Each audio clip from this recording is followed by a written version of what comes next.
بسم الله الرحمن الرحیم. خدای تعالی جل جلاله دې وکړي چې روغ جوړ شپې او ورځې به مو په خیر وي. ښه راغلاست درته وایم ګرانو شاګردانو. زموږ ستاسې د کیمیا د درسونو ادامه، زموږ ستاسې د کیمیا 90 درس ته رسېدلي. د تېر درس په تعقیب د برق کیمیا مو را شروع کړي، د برق د کیمیا معرفي مو ولي. نن به راسو د برق د کیمیا پورې اړوند موضوعات په تعقیب کو. راځئ د درس په طرف لاړ بسو. درس ته کوم موضوعات چې په درس کې شامل هغه به په درس کې تعقیب کو او وبې وایو. راځئ.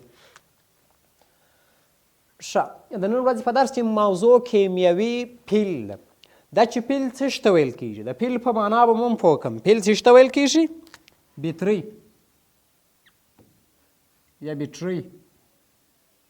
په ساده پښتو کې ورته ووایي څه شی به ورته وویل سي؟ بیټرۍ. صحیح ده، بیټرۍ.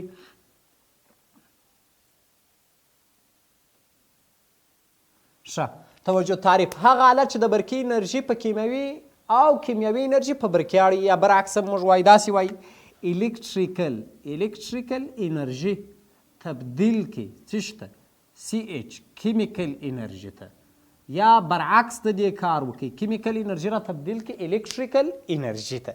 دې موضوع دغه الې ته څه شی ورکړي چې دا کیمیاوي په برقي بدلوي او برقي په کیمیاوي. مثلا تاسو به ساده بیټرۍ لیدلې، کله چې ایچ سیل تیزاب ور واچوي، ایچ سیل تیزاب ټوټه کوي، بالاخره برق موږ ته جوړوي. صحیح. اوبه کله ناکله ورشي، په اوبو هم کار کوي همدا بیټرۍ. دغه بیټرۍ ته پیل ویل کېږي. دا ځینې داسې بیټرۍ شته چې برقي انرژي په کیمیاوي او ځینې کیمیاوي په برقي اړه وي. دغې الې ته ویل کېږي، دغه اله د پیل په نوم سره یادېږي. صحیح. هغه اله چې برقي انرژي په کیمیاوي او کیمیاوي انرژي په برقي تبدیل کړي د پیل په نوم سره یادېږي. د پیل ډولونه کانکور سواد او فیل فر څو ډوله، فیل فر دوه ډوله ده. یوه ته ویل کېږي چې کیمیاوي انرژي په برقي اړه وي، او بل ته ویل کېږي چې برقي انرژي په کیمیاوي اړه وي. هغه پیل چې کیمیاوي انرژي په برقي اړه وي، هغه پیل ته څه شی ویل کېږي؟ ګلواني پیل یا د ولتاژ پیل ورته ویل کېږي. صحیح. د ولتاژ عالم مو صحیح ده، په د برق په فیزیک کې هم تاسو داسې یو موضوع ویلی ده. صحیح. وولټ نه، وولټ امپیر. ګوري دا د فیزیک قانون، د فیزیک کې شاید تاسو دا موضوع ویلی. په فیزیک کې که هر کله واحد په غټ حرف سره ولیکل سو، پوه سئ چې دا یو فیزیک فو ده. مثلا نیوټن، هرتز، امپیر، دغه ټول چې په غټو حروفو سره ولیکي دا یو فیزیک فو ته دغه نسبت کېږي. نو دلته هم امپیر بیا موږ وایو چې امپیر فیزیک فو ده. نو هغه وسیله چې کیمیاوي انرژي به برقي ته واړي، هغه ته ګلوانیک پیل یا د ولتاژ پیل ویل کېږي. برعکس کې د دې کار وکړئ، برقي کیمیاوي ته راوړته، دې ته الکترولیز پیل ویل کېږي یا د مایکل پارادي پیل ویل کېږي. چې مایکل پارادي داسې یو وسیله راواخیسته، په هغه کې برقي انرژي په چا تبدیل کړه؟ په کیمیاوي انرژي باندې. دغه وسیلې ته څه شی ویل کېږي؟ بیا وایو انشاءالله که خدای کول چې ورولو، وایي دغه برقي تجزیه الکترولیز، نه الکترولیز، الکترو برق لیز تجزیه، د برق په مرسته تجزیه. دا دوه یو د بل برعکس پیلونه دي. صحیح. یو د بل برعکس تعریفونه دي چې دواړه د کانکور سوالات دي. ګوري بیا غلط نسی، دا موضوع مهمه ده. ام سی کیو موست کامن کویشن، ډېرې معمولي پوښتنې په همدغه موضوع کې راځي چې ستاسې باید ورته زده وي. ښه، یو شکل مې درته لیکلی دی. دغه شکل یو څه تشریح لري، یو څه کار غواړي، تاسې ورته متوجه اوسئ. د مالګې فیل ده یا نمکي فیل هم ورته وایو، موږ د مالګې فیل هم ورته وایو. صحیح ده. اوس دا څنګه جوړېږي؟ که تاسې د لسم کیمیا راواخلئ، پر اوله صفحه یو عکس لیکل سوی ده. پر اوله صفحه چې داسې ورته وګورئ، نه ده پر وقایه باندې یو عکس، هغه دا رقم عکس ده. دغه عکس څخه د برق کیمیا هغه د پای موضوع راخیستې ده. تاسې متوجه اوسئ د دې موضوع دغه موضوع څه شی ده. لومړی د مالګې فیل، لومړی وظیفه وویشن د ایونو توازن، د ایونو توازن په دې قطب او په دې قطب کې د ایون توازن. اوس تاسې متوجه اوسئ، دا داسې یو لوښی یې جوړ کړی ده چې مثلا دلته هم یو لوښی ده، دلته هم یو لوښی ده، بیا دې ته هم یو میله شوه کړې ده، دې ته هم یو میله شوه کړې ده. دغې میلې ته څه شی ویل کېږي؟ الکترودونه ویل کېږي. دا بیا پېژنو، دا میلې الکترود بلل کېږي. په دواړو لوښو کې شتون لري. دغه طرف یې مثبت چارج لري، مثبت چارج درلودونکي ته موږ کتود وایو، او منفي چارج درلودونکي ته موږ څه شی وایو؟ انوډ وایو. دا بیا وروسته وپېژنو څنګه موضوع ده. هغه د مثبت چارج چې لري هغه ته څه شی ویل کېږي؟ مثبت چارج چې لري هغه ته انوډ ویل کېږي، ځکه هغه ایون جذبوي، انوډ. او منفي چارج چې لري هغه ته څه شی ویل کېږي؟ کتود. دا قطب یې د کتود سو او دا قطب یې د انوډ سو. ښه، اوس خبره په دې ځای کې ده. نو دې وظیفه خو دا ده چې دغه ایونونو توازن رامنځته کړي د دغه دوه پیلو په منځ کې.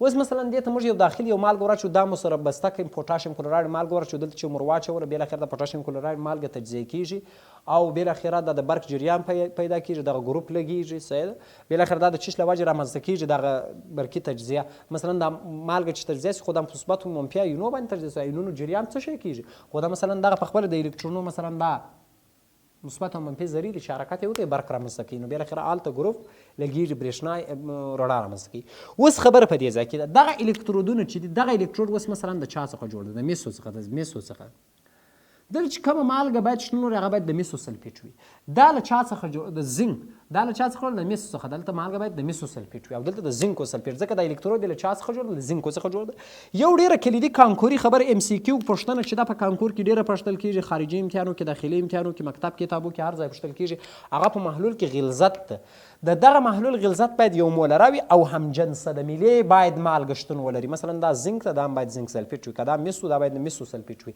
همدارقم مالګه باید د میلې همجنسه وي او د غلظت یې باید څو مولره وي یو مولره وي د محلول دا ډېره معمولي پوښتنه د هر ځای پوښتل کېږي باید ستاسو ورته فکر وي اوس په دغه الکتروډو کې چې موږ لرو یو انود د بل کتود دغه دوه الکترود چې تاسې لري دغه موضوع ته په مجموعه کې د مالګې پیل ویل کېږي لومړی نکته دغه الکترود تعریفو هغه میله ده چې محلول ته برق راوړي مثلا محلول ته برق راوړي مثلا دغه میله ده د دغې په مرسته موږ کولی چې محلول ته برق ورشوه کړو پر دوه ډوله دي یو ته انود ویل کېږي بل ته کتود ویل کېږي دغه میله د انود د میله ده او دا د کتود میله ده معنا په دوه قطبه کې دا میله موږ ښودلی سو اوس د انود میله د انود قطب مثبت چارج لري د کتود قطب منفي چارج لري بیا به دا تعامل ووایي مثلا زنک صفري د دوه الکترونو څخه واخلو دا کوم ډول تعامل ولو مثبت تکللی د اکسیډیشن دا اکسیډیشن په کوم قطب کې صورت نیسي دا ډېره معمولي پوښتنه ده او دا تعامل بیا ریډکشن د ریډکشن بیا په کوم قطب کې صورت نیسي دا به هم وپېژنو دغه دواړه تعاملات به وپېژنو بیا در معلومیږي چې دا څنګه موضوع ده اوس دلته مې یو بله ډېره مهمه نکته درته لیکلې ښه دقت ورته وکړي دا ډېره کلیدي خبره ده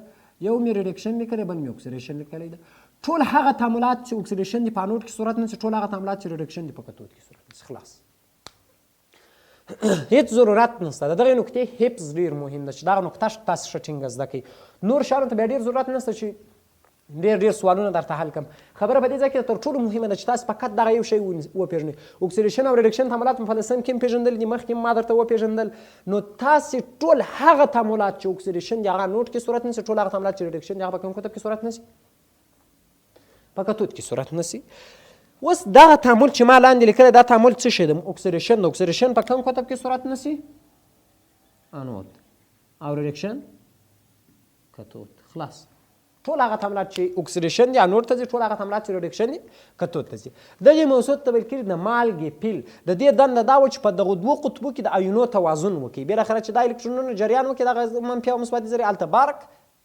لګېږي د پیل ښودل مثلا پیل خپله طریقه لري چې څنګه موږ ښودلی سو په دوه طریقو موږ د پیل ښودل کولی سو یو د پیل ایفاق طریقه یا سیستمیکه طریقه ورته ویل کېږي او بل ته معمولي طریقه ویل کېږي اوس په دغه طریقه کې دا مخففات چې تاسو سره اخیستل سوي دا مخففات زده کړئ دا مخففات ډېر مهم دي آی معنا انټرنیشنل یو معنا انیون پی معنا پور ای معنا اپلای سی معنا کیمستري دا د کیمیا نړیواله اتحادیه ده چې په کیمیا کې د نامګذاریو یا د ځینو شیانو دنده مخته وړي چې کله نامګذاري وکړي بیا یا کله پر یو مرکب باندې یو موضوع یو نوم کښېږدي یا یو بل کار وکړي چې مثلا د یو فارموله جوړه کړي په دې کې بیا هېڅکله تغییر او تبدیل نسي راکړلی دی د پیل لپاره دا رقم یو دغه ښودلی سي اوس ګوري یو هغه موضوع بله هم تر ټولو ډېره مهمه هغه پیلونه چې مثلا میلې یې څو له چا او له چا څخه وي له میلې له دوو عنصرونو څخه سی یو او زنک څخه وي دې ته کوم پیل ویل کېږي دې ته د ګلواني پیل ویل کېږي کوم پیل ورته ویل کېږي ګلواني پیل ورته ویل کېږي اوس یو طریقه دا ده چې دې ته افاق کړي زنک صفري پر زنک مثبت وا باندې د انود په قطب کې سی یو مثبت وا پر سی یو د کتود په قطب کې هغه دا نه و دغه موږ دغه رقم لیکلی و او دا کې دا رقم ولیکو دې ته بیا معمولي طریقه ویل کېږي بل شی ستاسې موضوع باید زده وي دا چې موږ د برق کیمیا مطالعه کوو د برقي چارج واحد باید وپېژنو برقي چارج درې ډوله واحدات لري یو واحد د چا په نوم سره یادېږي د کولم په نوم بل واحد د اسټي کولم په نوم سره بل واحد د فارادي په نوم سره یادېږي کولم په ام کې اس سیسټم کې ده سی جی اس سیسټم کې اسټي کولم ورته ویل کېږي برق فزیک کې هم د کولم اسټي کولم ترمنځ اړیکه مطالعه کړې د ضرورت نشته یو کولم مساوي کېږي 3000 اسټي پیک کولم به سره فارادي په کیمیا کې یو بل کوچنی واحد هم شته الکترون ولټ ورته ویل کېږي. الکترون ولټ ضرورت نشته چې هغه ووایي، هغه ستاسو د فزیک کار ده. پارادي زموږ د کیمیا کار ده. په کیمیا کې چې موږ کوم واحد ورته لرو هغه څه شی ده؟ پارادي ده. اوس یو مول الکترون په حقیقت کې د پاره کوي. چا درته ویل چې ته ماته پارادي تعریف کړه، پارادي به ته څنګه ورته تعریفوې؟ و د یو مول الکترون څخه عبارت ده چې یو مول څومره ذرات لري؟ 0.2 ضرب مثلا تاسو د یو مول ذرات راته اوس 0.02 ضرب لاس په 23 ذرات لري. دا راواخلئ د الکترون په چارج کې ضرب کې یو پارادي جوړي چې دا یو پارادي عبارت له 6.9500 کولم سره MCQ. بیا هم ډیره مهمه پوښتنه ده، یو پارادي څو کولم کېږي؟ 6.9500. د برق لپاره تر ټولو غټ واحد د برق چې موږ لرو هغه پارادي ده. یو پارادي په حقیقت کې له 6.9500 کولم څخه عبارت ده. دا پارادي چارج د یو پارادي چارج ده. نو همدغه د برق په کیمیا کې تر ټولو مشهورترین واحد ده چې ستاسې باید زده وي. ځینې اساسات به زه درته وایم چې دا په حقیقت کې د برق فزیک پورې اړوند لري، د برق په کیمیا پورې نه دي مربوط، خو بیا هم یادونه یې راغلې ده په کتاب کې. مجبوره مکلفه یو چې تاسو ته دغه وښیو او که څه هم دلته د برق د فزیک ویډیو ویم ستا ولاړ سئ د برق د فزیک ویډیو وګورئ، دغه عنوانونه تعقیب کړئ، انشاءالله بیا هم سهار ورسره خلاصېږي. ښه برقي کار یا الکتریکل ورک. برقي کار څه ته ویل کېږي؟ برقي کار دا کار ده مثلا چې دلته دغه په الکترونو کې چې مثلا آیونونه له یو قطب څخه بل قطب ته انتقال کوي. مثلا تاسو کار په فزیک کې تعریف کړی دی، مثلا د یو جسم د تغییر موقعیت د قوې په مرسته عبارت د کار څخه ده. خو دلته بیا څوک انتقالیږي؟ دلته چارج انتقالیږي. څه شی انتقالیږي؟ چارج. اوس دا چارج په دغه برقي کار چې اجرا کېږي دا په څه پورې اړیکه لري؟ په ولتیج پورې اړیکه لري، په دلتاوي پورې، په چارج پورې اړیکه لري، په دغه دوه شیانو پورې اړیکه لري. معنا که ډېر چارج انتقال وکړي، که ډېر چارج انتقال وکړي، تاسې پوه شئ چې ډېر کار اجرا کېږي، ډېر کار اجرا کېږي. که ډېر د ولټیج تفاوت موجود وي، ډېر چارج انتقال کوي، بیا هم ډېر کار اجرا کېږي. فورمولې داسې W مساوي کېږي Q ضرب دلتاوي. مثلا 100 کولم به چارج په 40 ولټه سره انتقال وکړي، 4000 جوله کار به اجرا شوی. 8 کولم به چارج په 8 دغه سره 4 مثلا 1 جوله کار اجرا شوی دی. 9 کولم به چارج ده، څومره ولټیج به 9 کولم 9 ولټه ولټیج به وي. او کولم ضرب ولټ جول کېږي چې دا د برقي کار واحد ده. د برقي کار واحد څه شی ده؟ جول. جول عبارت له کولم ضرب ولټ څخه ده. بله موضوع چې دا د برق جریان ده. دا هم تاسې ویلي چې د برق جریان فزیک کې مو ویلي. تعریف یې څنګه کوو؟